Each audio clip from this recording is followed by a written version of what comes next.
All right. So thank you very much for joining me today, Gemar. How's Thank it you. going? Very good, very good. Happy to be here.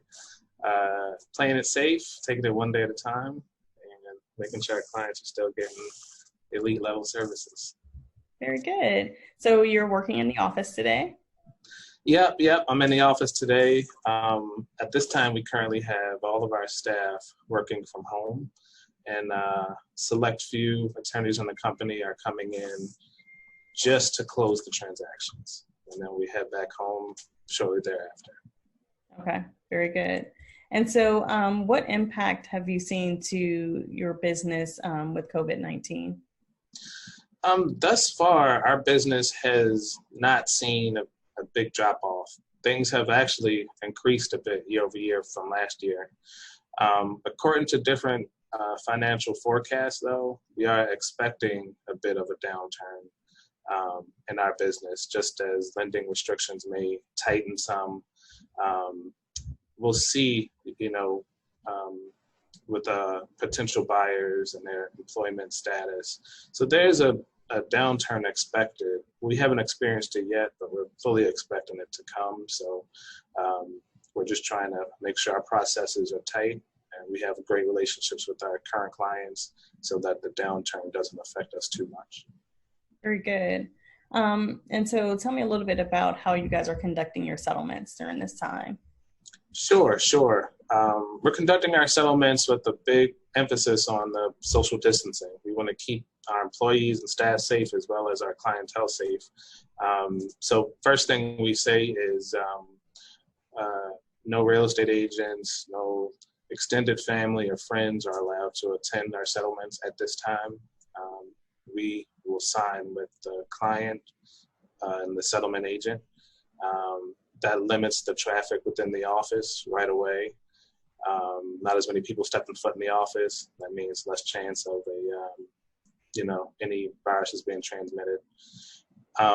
We're sending out, to the extent that we can, packages, containing the documents that will be signed to our clients in advance, so that when they come here, they've already answered their questions. They've already asked their questions. We've already answered them. So all that's left to do is sign the documents. We're scheduling our settlements with enough space in between them so that we can disinfect the office between each group coming in. In the past, we might have settlements back to back each hour. Now we're doing them 2 hours apart so that the room can be properly disinfected in between settlements. We've also gotten creative. Some clients have said, "Hey, I've reviewed the documents, so can you bring them down to my car and highlight them? I'll sign, and of course we'll be there. We'll watch them sign, and from outside the car, curbside settlement. It's quite amusing. So we're creative and flexible and accommodating. We are working on the e-notary process as well. I've done one. They're quite convenient. I think people are going to like them once they really go live. Right now, Maryland's loosened the restrictions on the e-notary process, and Maryland notaries can e-notarize starting immediately instead of October the 1st.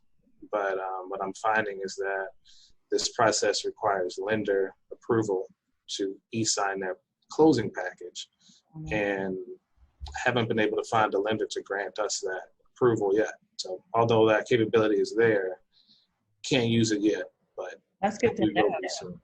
Yeah. Okay. Very good. So we talked about the abstract good through date. Can you talk a little bit about that? Sure. So since the courthouses are closed, our title abstractors aren't able to review the courthouse documents. Typically we have them reviewed up until 2 weeks, 1 week prior to our settlement date. In this case, there might be a gap starting on some of the courthouse closure dates in late February, early March, where we weren't able to review the most updated land records. Our insurer has agreed to insure that gap so that if there were any recorded activity in between that time, our buyers are covered. But, nonetheless, that is, something that that's on our minds. But I think the courthouses will be open soon enough. And for now, our insurers are insuring the gap, so we're good to go there. Okay, very good. And what about the recording of deeds? Similar process with the recorder of deeds.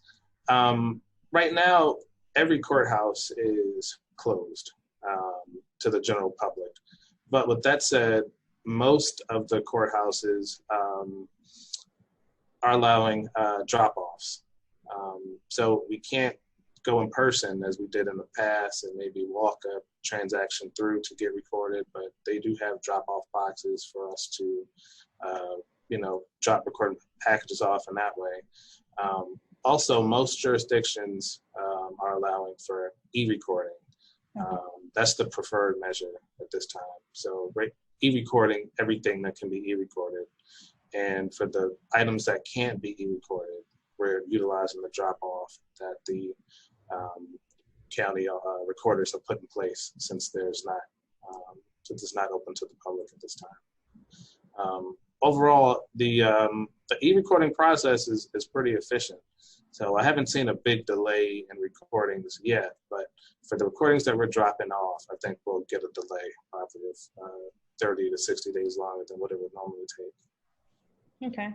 And so universal title is one of my favorites. So can you just tell me, for agents that may be interested in submitting cases to you, how electronic you are? It's one of the things I love about. Oh, sure. So yeah, right away we're, and this is even before this outbreak happened, we were going digital in as many ways as possible, just as a matter of security. So our settlement platform, it's called Qualia. It allows you to submit all of your documents, buyers and sellers, their private information securely. It's a secure portal. You get a link from us. You enter in your information, hit send, and it goes directly into our settlement software. Likewise, when it comes to earnest money deposits, we now have the Zycam app. So instead of taking a trip here in person to drop off an EMD, and that's take a trip here, there's a chance that you're going to be exposed. You can stay home, take a picture of your check, and it automatically deposits into our escrow account. And lastly, we're also on the front lines of the e-notary process. And as soon as it can be done with everyone's approval, lenders in the transaction, we'll roll that out as well. So we're definitely on the front lines when it comes to technology. And are you overnighting agents' checks because they can't show up to settlement? Yeah, we're overnighting checks. Some brokers have provided us with wire instructions. So we're wiring commission directly to the brokerages, and then in the cases where there aren't any wire instructions, we'll just overnight. That's something we've always done, and you'll get your check the next morning. Okay, very good. Thank you so much. I really appreciate it. Thank you. Thanks for having me. I appreciate it as well. All right.